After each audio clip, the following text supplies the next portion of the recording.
भारतीय वैज्ञानिक भौतिक और आध्यात्मिक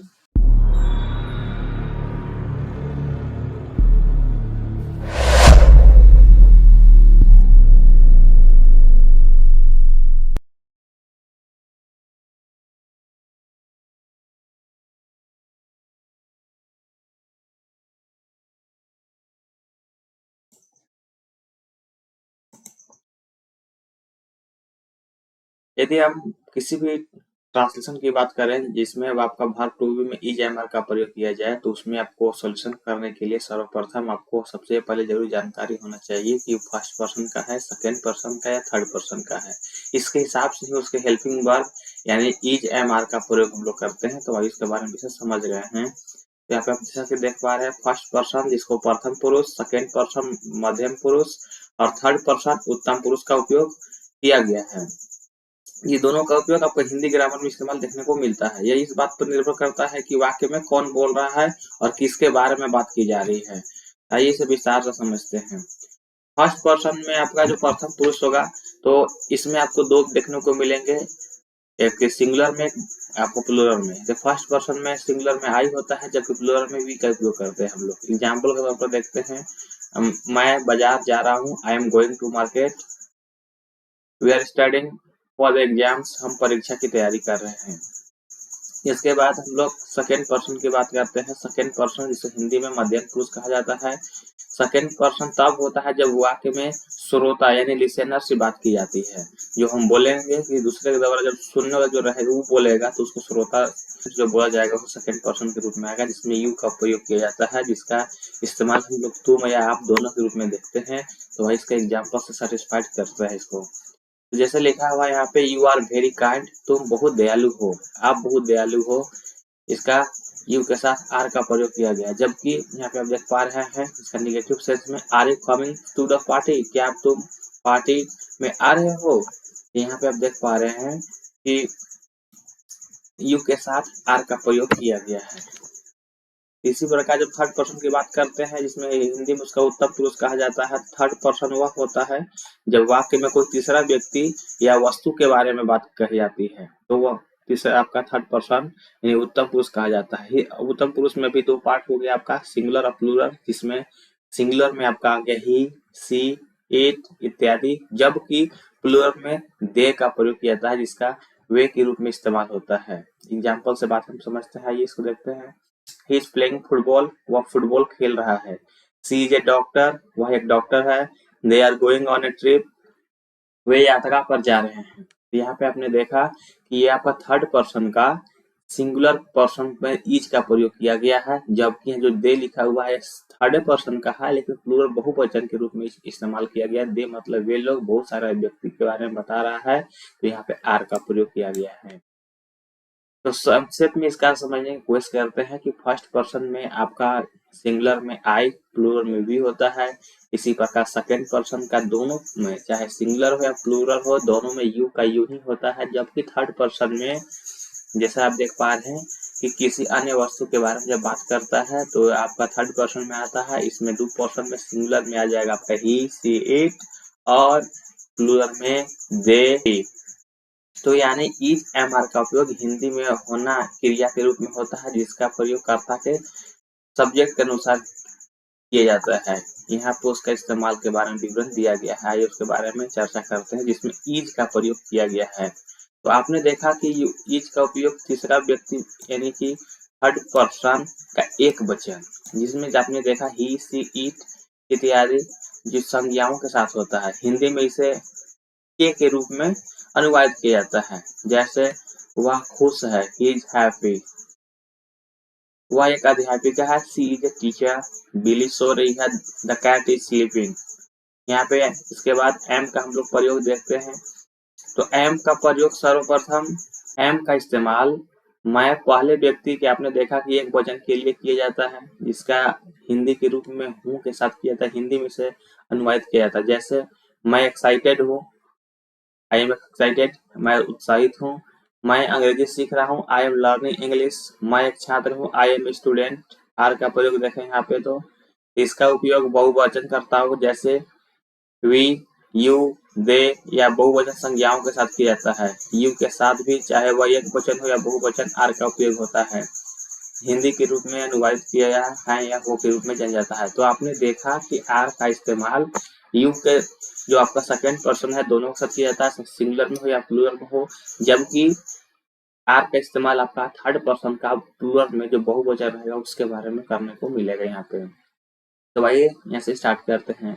हम दोस्त हैं, यहाँ हमारी फर्स्ट पर्सन का प्लूरल वचन में किया गया, जिसे ईवी के साथ आर का प्रयोग किया जाता है। जबकि तुम स्वागत योग्य हो, यहाँ पर आपका सेकेंड पर्सन का किया हुआ यू आर वेलकम लिखा हुआ है। वे भूख रहे हैं, यहाँ पे थर्ड पर्सन के साथ बहुवचन का इस्तेमाल किया गया है, जिसमें दे आता है।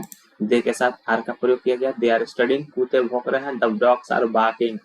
तो आपने ये देखा कि कोई भी हिंदी से अंग्रेजी अनुवाद करने के दौरान हमें सर्वप्रथम उस भाषा जो आपका वाक्य रहेगा उसमें आपको 2-3 चीज को महत्वपूर्ण देखने का रहेगा। जैसे वे पढ़ रहे हैं, कौन पढ़ रहे हैं? वे। अगर किसी क्वेश्चन में कौन लगा के सवाल पूछेंगे तो जो मुझे आंसर मिलेगा वो सब्जेक्ट के रूप में आएगी। जैसे कौन पढ़ रहे थे? वे पढ़ रहे हैं। कौन भौंक रहे हैं? तो कुत्ते भौंक रहे हैं। तो यहाँ पे द डॉग्स, दे, आपका कौन का आंसर मिल रहा है, यानी यह सब्जेक्ट के रूप में आ गए। और यहाँ पर क्या कर रहे हैं? तो पढ़ने का काम कर रहे हैं, तो यहाँ पर क्रिया के रूप में होगा, जो स्टडी के रूप में दिखाया जाएगा आपको। तो इसलिए आप यहाँ पे मुख्यतः आप देख रहे हैं कि दे के साथ आर का किस तरह प्रयोग किया गया है, और उसके सब्जेक्ट के हिसाब से द डॉग साइज के अलावा आर का प्रयोग किया गया है। तो सारांश में समझने के लिए कोशिश करते हैं कि ईच का प्रयोग आपका सर्वप्रथम है के लिए किया था, जो सिंगुलर के साथ किया था। एम का पहले व्यक्ति जो एक वचन के साथ जो रहेगा मैं, उसके लिए प्रयोग किया जाएगा। जबकि आर का प्रयोग तुम हो या वे के साथ, हैं या वो के साथ संदर्भ में किया जाता है। तो आइए ईच का उपयोग करके हम लोग कुछ एग्जाम्पल पर चर्चा करते हैं। तो ये देखते हैं, जैसे ही इज वेरी हैप्पी, वह बहुत खुश है। यह मेरी किताब है, दिस इज माई बुक। वह एक डॉक्टर है, सी इज ए डॉक्टर। यह बिल्ली सो रही है, द कैट इज स्लीपिंग। वह आज घर पर है, he is at home today. यह कहानी बहुत दिलचस्प है, this story is very interesting. वह क्लास में सबसे तेज छात्र है, he is in the fastest student in the class. या इसका और हो जाएगा, he is the most intelligent student in the class. वो स्कूल जा रही है, she is going to school. यह एक अच्छा विचार है, this is a good idea. वह खेल में बहुत अच्छा है, he is very good at sports. यहाँ पर आपने देखा कि इज का प्रयोग उसके कर्ता, यानी कर्ता को कैसे पहचानेंगे?